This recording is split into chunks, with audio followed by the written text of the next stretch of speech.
আজকে আমরা বঞ্চিত ইন্টারভিউ বঞ্চিত আপার প্রাইমারি চাকরি প্রার্থীবৃন্দদের 1053 দিনে এসে উপস্থিত হয়েছি, কিন্তু এই মঞ্চে উপস্থিতির সংখ্যা অত্যন্ত কম উপস্থিতি।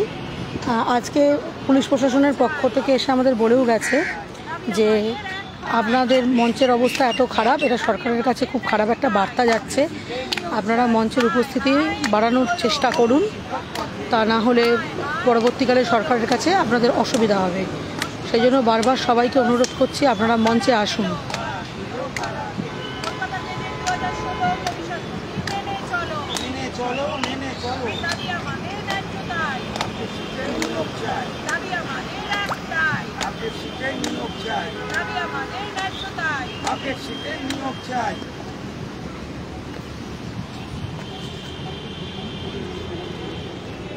মঞ্চটাকে বাঁচাতে হবে, এই জন্য তুমি বলো তুমি কোথা থেকে আসছো, সবার কাছে তোমার বার্তা কি? আমি নদিয়া থেকে আসছি। সবার কাছে একটাই বার্তা যে যেভাবেই হোক সব রাস্তা বন্ধ, এখন মঞ্চ ধরে রাখতে হবে। যা হবে মঞ্চ থেকেই হবে, যদি কিছু হয় মঞ্চ থেকে হবে। বড়রা আছে সাথে, আমরা সবাই আছি, তোমরা যারা বাড়িতে আছো সবাই এসো, সবাই একসাথে আমরা যুদ্ধ করি, দেখি শেষ চেষ্টায় আমরা কতদূর কী করতে পারি। ব্যাস, ঠিক আছে। তুমি বলো, এখন তো একটাই সমস্যা, মঞ্চে লোক সংখ্যা অত্যন্ত কম। জানো আজকে পুলিশ প্রশাসনের তরফ থেকে কি বলে গেছে, তো আমাদের বাকি সহযোদ্ধাদের প্রতি তোমার মেসেজ কি? আমরা আজকে মঞ্চের 1050তম দিনে এসে উপস্থিত হয়েছি। মঞ্চের অবস্থা এই মুহূর্তে যা হওয়া উচিত তার থেকে ভীষণই করুণ। বলতে পারি যে আমরা এসএলপির যে কেসটা ছিল সেখানে আমরা হেরে গিয়ে মঞ্চে আমাদের যে ইয়েটা বাড়ানো উচিত ছিল উপস্থিত, সেখানে এখনও আমরা 3-4 জন বসে রয়েছি। আজকে আমাদের যে আজকের দিনে এসে দাঁড়িয়ে আমাদের যে আইবি পুলিশ অফিসার, উনি সকালবেলা এসেছিলেন, উনি আমাদের বলছিলেন যে যদি আপনাদের এখানে মঞ্চের উপস্থিতি এতটাই কম হয় তাহলে সরকারের কাছে যে তথ্যটা যাচ্ছে বা সরকারের কাছে যে আপনাদের ছবিটা যাচ্ছে সেটা খুব খারাপ পৌঁছাচ্ছে। তো সেক্ষেত্রে আপনাদের উচিত আপনাদের মঞ্চের লোক সংখ্যা জড়ো করা। যদি সত্যি আপনাদের চাকরির দরকার হয় তাহলে আপনাদের মঞ্চটাকে ধরে রাখা দরকার। তো এটা শুধু আজকে আইবির লোক বলে না, আমাদের যারা সিনিয়ররা রয়েছে, সুফল কাকু, সুবীর কাকু, আরও যারা কাকুরা রয়েছে, তারা প্রত্যেকেই বলেছে আমাদেরকে যে আমরা তোমাদের সঙ্গে আছি, তোমরা এগিয়ে চলো। কিন্তু দেখা যাচ্ছে যে আমাদের মঞ্চে যত দিন যাচ্ছে তত লোক সংখ্যা কমে যাচ্ছে। কিন্তু একটা জিনিস বলতে পারি, এই গরম, বৃষ্টি, রোদ সব কিছুই চলবে। সব কিছু উপেক্ষা করে আমরা যেমন স্কুলে জয়েন করতে পারবো, আমরা যেমন চাকরিতে যেতে পারবো, সেরকম সপ্তাহে একটা দিন যদি আমরা মঞ্চে আসতে পারি তাহলে অন্তত অন্যান্য মঞ্চের কাছে বা আইবির লোকেদের কাছে বা সরকারের কাছে আমরা অন্তত নিজেদেরকে বজায় রাখতে পারবো যে আমরা এখনও মরে যাইনি, আমরা বেঁচে রয়েছি। আইবিউ পিসিবিবির তরফ থেকে আমরা সবসময় এই বার্তাটা সরকারের কাছে পৌঁছে দিতে পারি। তাই সকলের কাছে অনুরোধ জানাচ্ছি, যারা সিনিয়র রয়েছেন, যারা অ্যাডমিন রয়েছে গ্রুপের, তাদের কাছে অনুরোধ জানাচ্ছি যে আপনারাও আসুন, এবং আপনারা না এলে আপনাদের যে গ্রুপে যারা রয়েছে তারাও কিন্তু সেইভাবে সাধারণ ক্যান্ডিডেটরা আসতে চাইছে না। কারণ তারা একটাই কথা বারবার বলছে, অ্যাডমিনরা আসছে না, আমরা কেন বারবার আসবো? তো এই প্রশ্নটা বারবার উঠে আসছে। তাই সকলের কাছে জানাতে চাইবো, অ্যাডমিনরা আসুন এবং সাধারণ ক্যান্ডিডেটরা অবশ্যই মঞ্চে রোটেশন ওয়াইজ আসুন। সপ্তাহে একটা দিন, যারা দূরের জেলায় রয়েছেন তারা 15 দিনে একবার এইভাবে অ্যাটেন্ড করুন, তাহলে অন্তত আমাদের মঞ্চটা বাঁচবে। ধন্যবাদ। খুব ভালো। তরুণ, তুমি তো প্রায় প্রতিদিনই আসো, তো যারা আসে না মঞ্চে তাদের জন্য তুমি কি বলতে চাও? আমি একটা কথাই বলতে চাই মঞ্চের পক্ষ থেকে, যে ঘরে বসে তো কোনো আন্দোলন হয় না,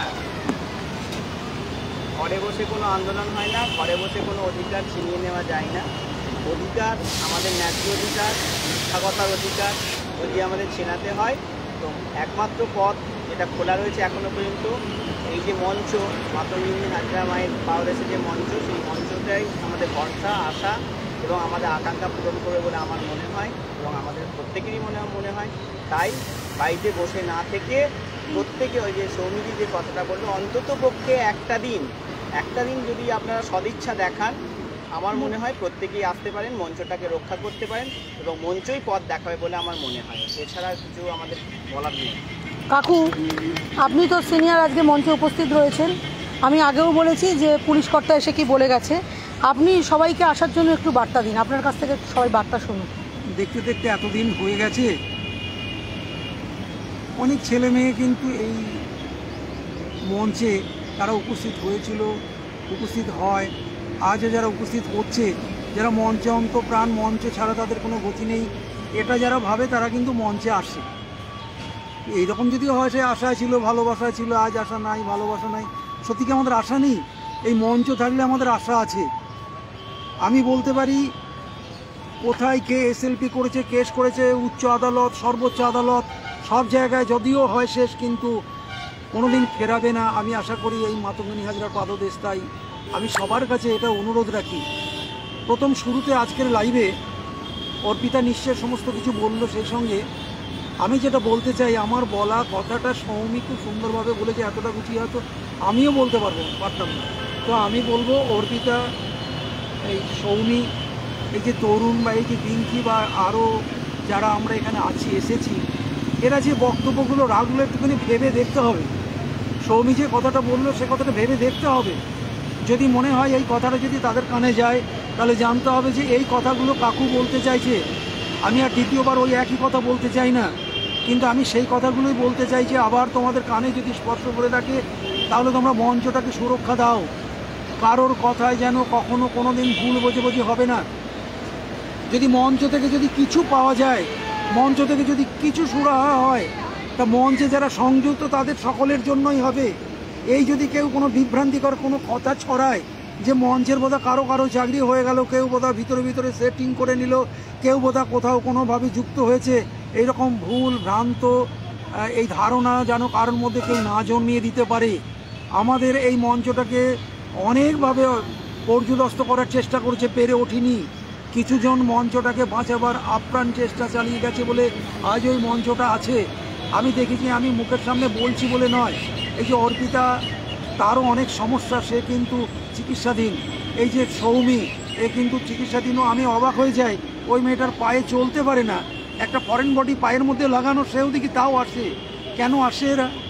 এইরকম যারা আছো তারাই কিন্তু মঞ্চটা বাঁচিয়ে রেখেছে। কিন্তু বাকি যারা মনে করে মঞ্চ আমাকে কি দেবে, তার যদি কন্ডিশনাল হয়, তাহলে তারা যদি নাও আসে আমাদের কোনো আপত্তি নেই। কারণ যারা আসবে তাদেরকে নিয়েই আমাদের শেষ চেষ্টা, শেষ লড়াই।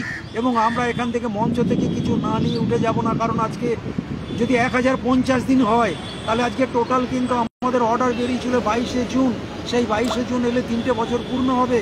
সেই 22শে জুন থেকে 3টে বছর যে চলছে, আমাদেরকে কিন্তু এখনো পর্যন্ত কোনো প্রশাসন বা কেউ বলেনি তোমরা কেন এখানে বসাচ্ছ, কেন আমাদের প্রশাসনের লোকজনকে আইবি ডিপার্টমেন্টে, সিআইবি ডিপার্টমেন্ট এবং এখানে সমস্ত ডিপার্টমেন্টকে আসতে হয়, থানাকে সবসময় পাহারা দিতে হয়, কেন তোমরা এখানে বসে আছো, তোমরা চলে যাও।